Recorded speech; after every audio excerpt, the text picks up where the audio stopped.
Napakagandang bakbakan ang masasaksihan natin sa videong ito. Nagkaharap po ang dalawang Gilas boys noon sa Korea. Juan Gomez de Liano versus SJ Belanghel. It's showtime!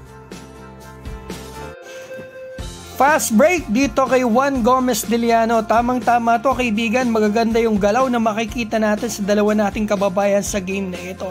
Tignan yung mabuti, sa kabila pa kinuha, inilipat ng kamay. Nasa kaliwa na, kinanan pa. Para iwasan ng depensa, napakagandang galaw kay Juan Gomez de Liano. Ito, tignan natin yung gagawin dito ni SG. Inatake niya si Juan Gomez. So ito, ang na-foul, na-braso doon si SJ. Ganda nito, nakikita natin yung mga kababayan natin nagkakaharap. Talagang parehong magandang pinapakita talaga. So ito, magandang binibini rin yun.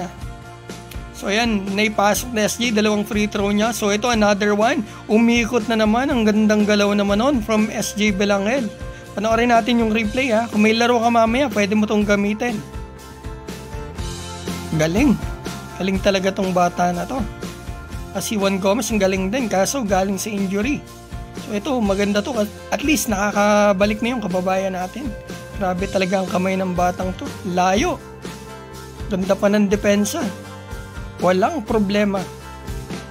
So ito, third quarter tatlong 3-point ata yung binigay dito ni naiwanan si Juan Gomez doon. Kala mag-screen. So ito,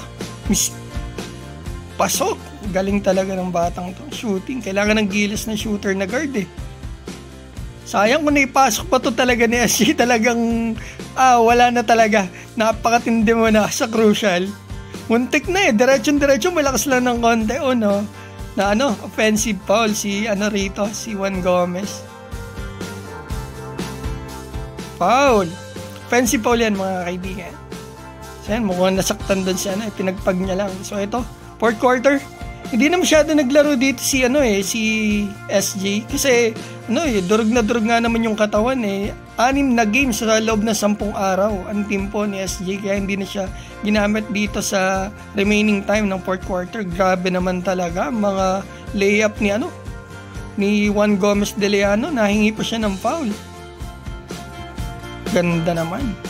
Nakakatuwa mga kaibigan kahit natalo dito yung team ni SJ Belanghel, natutuwa ako kasi maganda pareho ang pinakita ng kababayan natin. Ito po yung mga stats nila, ito kay SJ Belanghel at ito kay Juan Gomez de Liano. Talagang nakakatuwa na maganda pinapakita ng kababayan natin overseas.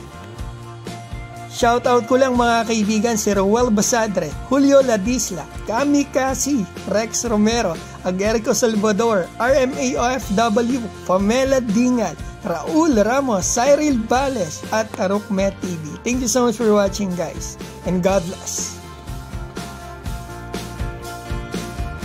Like and subscribe our fellow kababayan, Tattoo Sports PH. Supportahan po natin yung page sa YouTube.